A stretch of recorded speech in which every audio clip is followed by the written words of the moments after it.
বাগেরহাটে খুলনা মোংলা মহাসড়কের চেয়ারম্যানের মোড় এলাকায় ট্রাক চাপায় 3 ভ্যান যাত্রী নিহত, আহত আরো 2 জন। চালক ও ট্রাক আটক।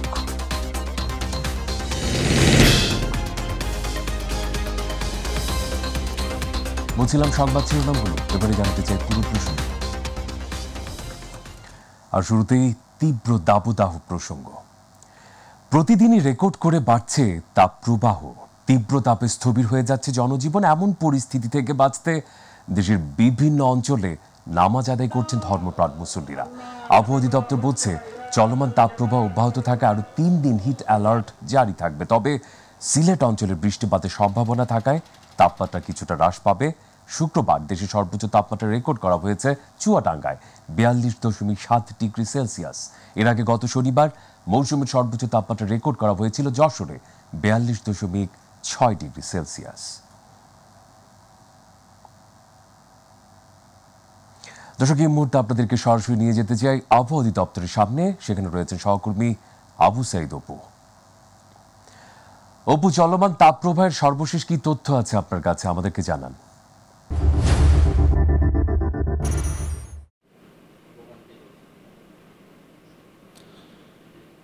মেহেদি, আপনাকে ধন্যবাদ। আপনি জানেন আসলে গত কয়েকদিন থেকে সারা দেশে কিন্তু প্রচণ্ড তাপদাহ বয়ে যাচ্ছে, যার ফলে কিন্তু মানুষের মাঝে একটি হাসপাতাল অবস্থা বিরাজ করছে। বিশেষ করে চরম বেকায়দায় পড়েছে নিম্ন আয়ের মানুষজন।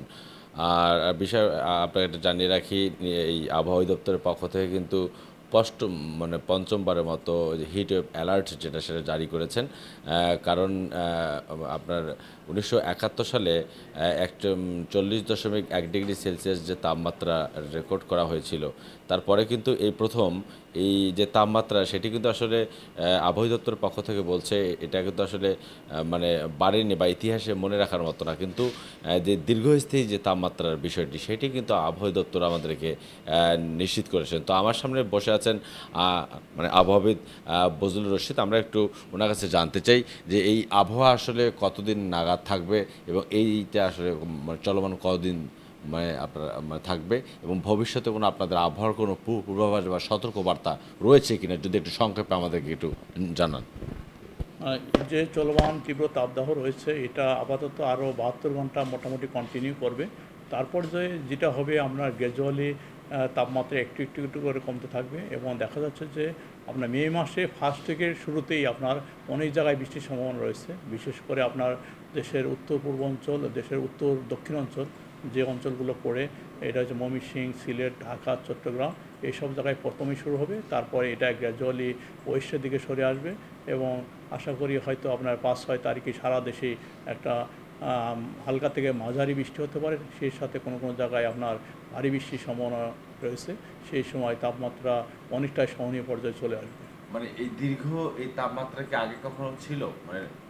যেটা হচ্ছে এই দীর্ঘ সময় যে তাপদাহ যেটা চলছে এটা আগে ছিল না। এটা একটা রেকর্ডেড আপনার হিট ওয়েভ। এটা যদি আমাদের যে হিস্টোরিক্যাল ডাটা রেকর্ড রয়েছে 1948 সাল থেকে, যদি আমরা পুরো ডাটাকে অ্যানালাইসিস করে এটাই হবে একটা দীর্ঘ সময় ধরে আপনার তাপদাহ। এটা একটা রেকর্ডেড টাইম বলা যেতে পারে এই তাপদাহ। ধন্যবাদ মেহেদি। আসলে আপনি শুনতে পাচ্ছিলেন আবহাওয়াবিদ বজলুর রশিদ, উনি জানাচ্ছিলেন আবহাওয়ার বর্তমান এবং পরবর্তী পরিস্থিতি এবং পরবর্তীতে যে আবহাওয়ার যে পূর্বাভাস সেটি কিন্তু জানাচ্ছিলেন। এবং আগামীকাল কিন্তু আবহাওয়া দপ্তরের পক্ষ থেকে প্যাটার্ন অনুযায়ী ষষ্ঠ যে হিট ওয়েভ অ্যালার্ট যেটা বিজ্ঞপ্তি সেটি কিন্তু আসলে জারি করা হবে, সেটি কিন্তু আমরা আমাদেরকে জানিয়েছেন। তো মেহেদির আবহাওয়া দপ্তর থেকে এটাই ছিল আমার কাছে সর্বশেষ খবর। মেহেদি। অপু, আপনাকে ধন্যবাদ। দর্শক, আবহাওয়া অধিদপ্তর থেকে সর্বশেষ পরিস্থিতি জানাচ্ছিলেন সহকর্মী আবু সাইদ অপু। এবারে ঢাকার বাইরের চিত্র। তীব্র তাপপ্রবাহে বিপর্যস্ত ভোলার জনজীবন। বাড়ছে বিভিন্ন রোগবালাই, এতে সবচেয়ে বেশি আক্রান্ত হচ্ছে শিশু, বৃদ্ধরা। ফলে চাপ বেড়েছে ভোলার 250 শয্যা হাসপাতালে। বাড়তি রোগীর চাপে সরকারি হাসপাতাল চিকিৎসা না পেয়ে অনেক রোগী ছুটছেন অন্যত্র। অন্যদিকে রোগীদের চাপ সামাল দিতে হিমশিম অবস্থা চিকিৎসকদের। প্রতিনিধি আরিফ হোসেন লিটনের রিপোর্ট, জানাচ্ছেন শামস তাবরিজ উচ্ছ্বাস। 250 শয্যা হাসপাতালের 2টি ভবন থাকলেও রোগীদের অতিরিক্ত চাপে বেড ফুরিয়ে অনেকের ঠাঁই হয়েছে মেঝেতে। এই চিত্র ভোলা সদর হাসপাতালের। গত ৩ সপ্তাহ ধরে গরমজনিত ডায়রিয়া, নিউমোনিয়া সহ জ্বরের আক্রান্তদের সংখ্যা বেড়েই চলছে। 250 শয্যার বিপরীতে হাসপাতালে ভর্তি রয়েছে দ্বিগুণ রোগী। ফলে সঠিক চিকিৎসা সেবা পাচ্ছেন না অনেকেই। মানে গরিব বাচ্চারা যারা সবকিছু পায় হাসপাতাল থেকে, কিছুই পায় না, সব বাইরে থেকে কিনতে হয়। কেন কিনতে হইব? থেকে কিছুই পাইনি, সব বাইরেতে আমরা কিনে আনছি। গরিব বছর সকালে ডোজটা দিতে পারেনি, সকালে ডোজ দিছি দুপুরবেলা, তাহলে এটা কি সমস্যা না?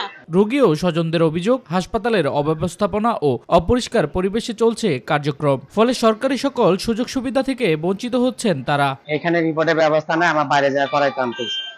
বাড়ি থেকে করানোর পরে ওনার কাছে আবার আসি, উনি বলছে আমার টাইম নেই, টাইম শেষ। আমার নাতি একবারে অসুস্থ, পাতলা পায়খানা, যেমন জ্বর, বড় ডাক্তার কাল রাত্র আইয়ে না, সকালও আইয়ে না, অনও আইয়ে না। অন্যদিকে হাসপাতালের তত্ত্বাবধায়ক জানান, রোগীর সংখ্যা বৃদ্ধির কারণে কিছুটা সংকট তৈরি হয়েছে। তবে তারা চেষ্টা করছে রোগীদের সঠিক চিকিৎসা প্রদানে। আজকে যেমন 390 জন রোগী ভর্তি আছে, তো বাড়তি রোগীকে আমরা সেবা দিতে গিয়ে কখনো কখনো কিছু রুটিন ওষুধও সাময়িক সময়ের জন্য কমে যায়।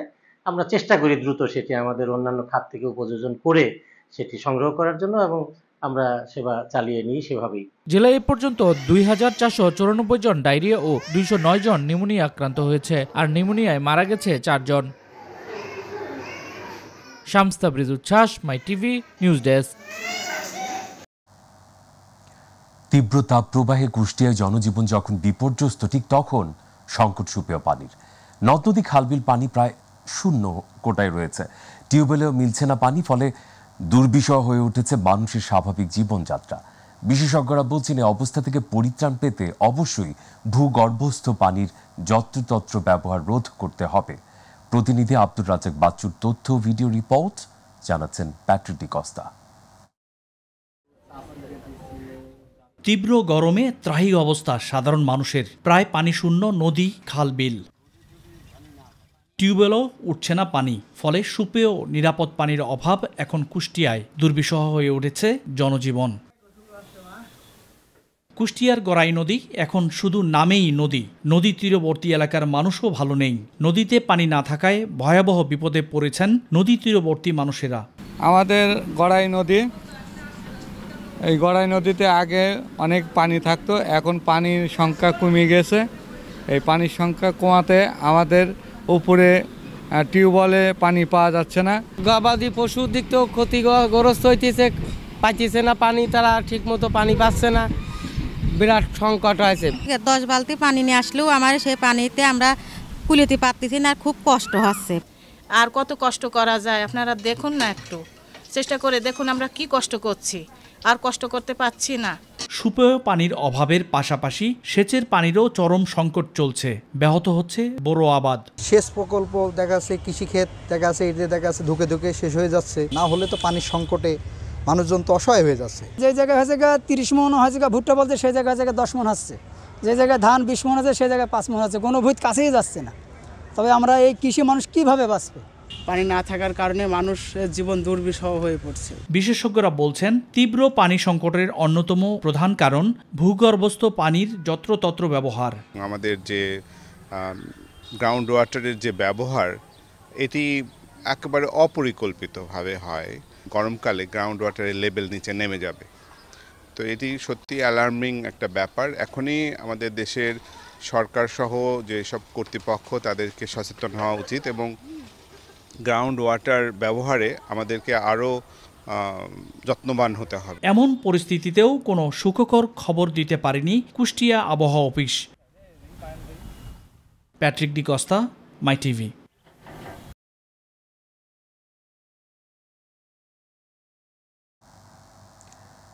দেশজুড়ে তাপপ্রবাহে অতিষ্ঠ হয়ে উঠেছে ঝিনাইদহের মহেশপুরের মানুষের স্বাভাবিক জীবনযাত্রা। বিশেষ করে চরম বিপাকে পড়েছেন জেলার বড় চাষিরা। তীব্র গরমে দেখা দিয়েছে শ্রমিক সংকট, আবার শ্রমিক পাওয়া গেলেও গুনতে হচ্ছে বেশি টাকা। এদের সময় মতো ধান খড়ে তুলতে না পারলে লোকসান গুনতে হবে চাষিদের। প্রতিনিধি সরওয়ার হোসেনের রিপোর্ট, তুলে ধরছেন এস.এম. হাবিব। তীব্র তাপদাহে চলতি বড় মৌসুমে ধান কাটা নিয়ে শ্রমিক সংকটে পড়েছেন ঝিনাইদহের মহেশপুরের কৃষকরা। আবহাওয়া অনুকূলে থাকায় বোরো ধান বেশ ভালো হয়েছে, অথচ নেই ধান কাটার ধুম। বাধ্য হয়ে মাথায় রোদ আর তাপের মধ্যেই ধান খেতে নামছেন কৃষকরা।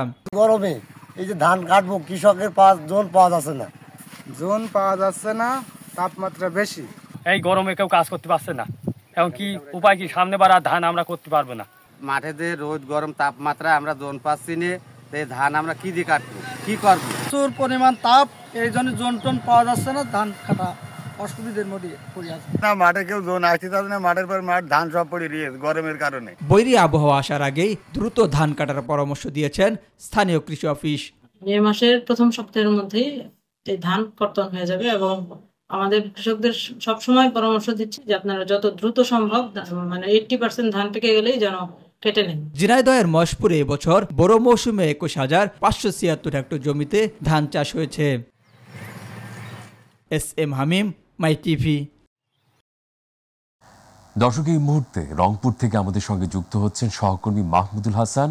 সরাসরি যুক্ত হতে চাই তার সঙ্গে। মাহমুদ, উত্তরাঞ্চলের তাপপ্রবাহের সর্বশেষ কি তথ্য আপনি পর্যবেক্ষণ করছেন আমরা জানতে চাই। জি মেহেদি, আপনি যেমনটা বলছিলেন যে রংপুরে বেশ কিছুদিন ধরে যে তীব্র তাপদাহের সাথে সাথে যে ভ্যাপসা গরমে কিন্তু অতিষ্ঠ উত্তরের জনজীবন, এবং আপনাকে জানিয়ে রাখি যে সেই সাথে কিন্তু পাল্লা দিয়ে যে লোডশেডিং সেটি কিন্তু রংপুরে আমরা দেখেছি। তবে আপনাকে জানিয়ে রাখি যে রংপুরে যে তীব্র তাপদাহের পাশাপাশি লোডশেডিং এ আমরা সবচেয়ে বেশি প্রভাব যেটি পড়তে দেখেছি সেটি হলো যে কৃষকের যে বোরো রোপণে কিন্তু সেটি প্রভাব পড়েছে। কারণ আপনি জানেন যে এখন কিন্তু আসলে পানির স্তর অনেক নিচে, এই কারণে কিন্তু আমরা দেখেছি বিভিন্ন জায়গাতে বড় চাষিরা যারা তারা কিন্তু তাদের যে পর্যাপ্ত পানি তাদের যে জমিতে সেচ দেবে সেটি কিন্তু অনেকটাই ব্যাহত হচ্ছে এবং তাদের যে ভালো ফলন নিয়েও কিন্তু শঙ্কা করছে। এবং বিশেষ করে আপনাকে জানিয়ে রাখি যে রংপুরে এই চলমান তীব্র তাপদাহের কারণে আমরা দেখেছি বিশেষ করে খেটে খাওয়া যে মানুষরা তারা কিন্তু চরম দুর্ভোগে পড়েছে। বিশেষ করে যারা বিশেষ অটো চালক, সিএনজি চালক থেকে শুরু করে রিক্সা চালক যারা রয়েছে তারা কিন্তু এই যে তীব্র তাপদাহের কারণে বাহিরে তেমন যাত্রী সংকটের কারণে কিন্তু তারা আসলে তাদের পরিবার পরিজন নিয়ে অনেকটাই হতাশায় রয়েছে। আর বিশেষ করে যদি বলি যে রংপুর মেডিকেল কলেজ হাসপাতালে সেখানে কিন্তু ডায়রিয়া আক্রান্ত বেশি, বিশেষ করে শিশুরা কিন্তু ডায়রিয়া আক্রান্ত হয়ে সেখানে কিন্তু চিকিৎসা নিচ্ছে এবং বয়োজ্যেষ্ঠরা তারাও কিন্তু আসলে বিভিন্ন অর্থাৎ গরমজনিত যে নানা রোগে আক্রান্ত হয়ে কিন্তু মেডিকেলগুলোতে বাড়তি একটি চাপও সামাল দিতে হচ্ছে মেডিকেলের যে চিকিৎসকরা রয়েছেন। তবে সব মিলে বলা যায় যে রংপুরে যে আবহাওয়া অফিসের তথ্য মতে আগামী মাসে অর্থাৎ এ মাসে কিন্তু তেমন যে সুখবর, আবহাওয়ার যে সুখবর সেটি কিন্তু নয়। আজকে রংপুরে আমরা সকাল থেকে দেখেছি যে তীব্র যে রোদ, সেই প্রখর রোদটি কিন্তু নাই। তারপর সকাল থেকে কিন্তু আমরা একটু বাতাসের যে আর্দ্রতা সেটি কিন্তু আমরা লক্ষ্য করেছি। তবে তাপমাত্রা কিন্তু এখনো 37 ডিগ্রি সেলসিয়াসের ঘরে। তবে মেহেদি, সব মিলে যদি বলি যে রংপুরে বিশেষ করে খেটে খাওয়া মানুষরা কিন্তু চরম দুর্ভোগে রয়েছে এবং হাসপাতালগুলোতে আমরা বিশেষ করে যে রোগীদের একটি বাড়তি চাপ কিন্তু আমরা লক্ষ্য করেছি। মেহেদি, এ ছিল আমার কাছে রংপুর থেকে তীব্র তাপদাহের সর্বশেষ পরিস্থিতি। মাহমুদ, আপনাকে ধন্যবাদ জ্ঞাপন করছি এই মুহূর্তে যুক্ত হওয়ার জন্য। দর্শক, রংপুরের পর এবারে আপনাদেরকে জানাতে চাই চুয়াডাঙ্গার পরিস্থিতি, যেখানে অপেক্ষা করছেন আমাদের সহকর্মী মিঠুন মাহমুদ যুক্ত হওয়ার জন্য। ধন্যবাদ আপনাকে। আপনি যেমনটি বলছিলেন আসলে চুয়াডাঙ্গাতে কিন্তু গত 2 দিন শুধুমাত্র একটু ঠান্ডা অনুভব করেছে সাধারণ মানুষ। তারপর থেকে গতকালকের থেকে কিন্তু আবারও তাপদাহ শুরু হয়েছে। ইতিমধ্যেই আমি যদি আপনার মাধ্যমে মাই টিভির দর্শকদের দেখাই, আমি যে স্থান দাঁড়িয়ে আছি এটি হচ্ছে জীবননগর উপজেলার বাঁকা ইউনিয়নের চ্যাংখালী নামক একটি মাঠে, যেখানে দেখছেন যে শ্রমিকরা ধান কাটছে। এই তীব্র গরমকে উপেক্ষা করে তারা কিন্তু সকাল থেকেই ধান কাটা শুরু হয়েছে এবং আমি এখানে দেখেছি সকাল থেকে যখন ধান কাটা শুরু হয়েছে তারপর পরে দেখেন যে রোদের যে তাপ, সেই তাপে ধান রাখার সাথে সাথে কিন্তু আমরা দেখেছি ধানের যে সমস্ত নাড়া আছে সেগুলো কিন্তু শুকিয়ে যাচ্ছে এবং এই শ্রমিক যারা আছে তারা কিন্তু যেভাবে পরিশ্রম করছে এবং এই রোদকে উপেক্ষা করে, শুধুমাত্র সবাই জানে যে হয়তো কয়েকদিন পরেই বৃষ্টি হতে পারে, সে কারণে কিন্তু তারা এই ঝুঁকি নিয়ে কিন্তু কাজ করছে। ইতিমধ্যে চুয়াডাঙ্গা জেলা প্রশাসকের পক্ষ থেকে চুয়াডাঙ্গা জেলার কিন্তু হিট অ্যালার্ট জারি করা হয়েছে। সে কারণে কিন্তু অনেক স্থানে আমরা দেখেছি মাইকিং করা হচ্ছে এবং বলা হচ্ছে যাতে করে এই তীব্র গরমে প্রয়োজন ছাড়া যেন কেউ ঘরের বাইরে বের না হয়, সেজন্য কিন্তু বলা হচ্ছে। কিন্তু মাঠে এসে দেখে সেটা কিন্তু ভিন্ন চিত্র, কারণ কৃষকরা যেভাবে পরিশ্রম করছে এবং মাঠের ধানের যে অবস্থা, তাতে করে যদি কিনা ধান না কাটা হয় তাহলে বৃষ্টি হলে কিন্তু ধানগুলো নষ্ট হওয়ার সম্ভাবনা রয়েছে। সে কারণে কিন্তু এই এলাকার প্রান্তিক কৃষক যারা আছে তারা কিন্তু এখানে ধান কাটছে এবং এই গরমকে উপেক্ষা করেই তারা এই কাজটা করছে। তো আমি গতকালকে আবহাওয়া অফিসে কথা বলে তারা কিন্তু জানিয়েছে গতকালকে চুয়াডাঙ্গা জেলার 42.7 ডিগ্রি সেলসিয়াস তাপমাত্রা রেকর্ড করা হয়েছে। আজকেও কিন্তু যেভাবে তাপমাত্রা পড়ছে এবং তাপমাত্রা যে গরমটা পড়ছে সে গরমে কিন্তু আজকেও এর থেকে বেশি হওয়ার সম্ভাবনা রয়েছে। তো সব মিলিয়ে এই ছিল আমার কাছ থেকে চুয়াডাঙ্গা জীবননগর থেকে গরমের সর্বশেষ তথ্য। মিঠুন, ধন্যবাদ আপনাকে এই মুহূর্তে সর্বশেষ পরিস্থিতি তুলে ধরবার জন্য। এবারে দর্শক জানাতে চাই অন্যান্য প্রসঙ্গ। ক্ষমতায় যেতে বিএনপি জনগণকে ভুলে বিদেশি প্রভুদের দাসত্ব করছে বলে মন্তব্য করেছেন আওয়ামী লীগের সাধারণ সম্পাদক সেতুমন্ত্রী ওবায়দুল কাদের। শেরে বাংলা একে ফজলুল হকের ৬২তম মৃত্যুবার্ষিকী উপলক্ষে সকালে তার সমাধিতে শ্রদ্ধা নিবেদন শেষে এসব কথা বলেন ওবায়দুল কাদের। বিএনপিকে গণতান্ত্রিক দল মনে করেন না উল্লেখ করে ওবায়দুল কাদের বলেন, এখনো বিএনপির দুরভিসন্ধি হচ্ছে বিদেশি প্রভুদের দাসত্ব করে কিভাবে ক্ষমতায় যাওয়া যায়। বঙ্গবন্ধু, সোহরাওয়ার্দী, মাওলানা ভাসানী, শেরে বাংলা একে ফজলুল হকের স্বপ্ন ছিল অসাম্প্রদায়িক বাংলাদেশ গঠন করা। শেখ হাসিনার নেতৃত্বে বর্তমান সরকার সেই মানবিক অসাম্প্রদায়িক বাংলাদেশ করতে কাজ করছে বলেও জানান ওবায়দুল কাদের। বিএনপিকে কোনো গণতান্ত্রিক দল আমি মনে করি, কারণ তাদের ইতিহাসটা হলো গণতন্ত্র হত্যা। তাদের ইতিহাসে গণতন্ত্র প্রতিষ্ঠার কোনো নজির নেই। তারা গণতন্ত্রকে হত্যা করেছে, প্রহসনে পরিণত করেছে এবং গণতান্ত্রিক বিধিবিধান তারা দলের মধ্যেও কোনো দিন মানেনি। যারা নিজেদের করে যাদের গণতন্ত্র নেই তারা দেশে গণতন্ত্র প্রতিষ্ঠা করবে এ আশা আমরা করি। বাগেরহাটের রামপালের ট্রাক চাপায় ৩ ভ্যান যাত্রী নিহত হয়েছে। এ ঘটনায় আরও ২ জন আহত হয়েছে। সকালে খুলনা মংলা মহাসড়কের চেয়ারম্যানের মোড় এলাকায় বিপরীত দিক থেকে আসা ইঞ্জিন চালিত ভ্যানের সাথে ট্রাকের মুখোমুখি সংঘর্ষে ঘটনা ঘটে। এই সময় সাইদ মোরল নামে এক ভ্যান যাত্রী ঘটনাস্থলে নিহত হন। অপর ২ জন হাসপাতালে নেয়ার পথে মারা যায়। তারা হলেন আজাদ ও মনি।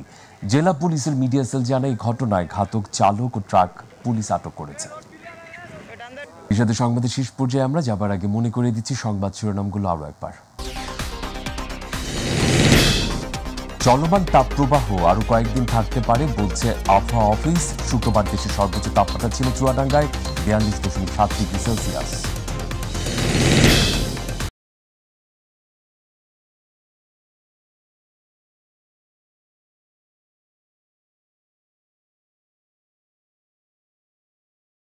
ক্ষমতায় যেতে জনগণকে ভুলে বিদেশি প্রভুদের দাসত্ব করছে বিএনপি। শেরে বাংলার মৃত্যুবার্ষিকীতে শ্রদ্ধা নিবেদন শেষে বললেন ওবায়দুল কাদের।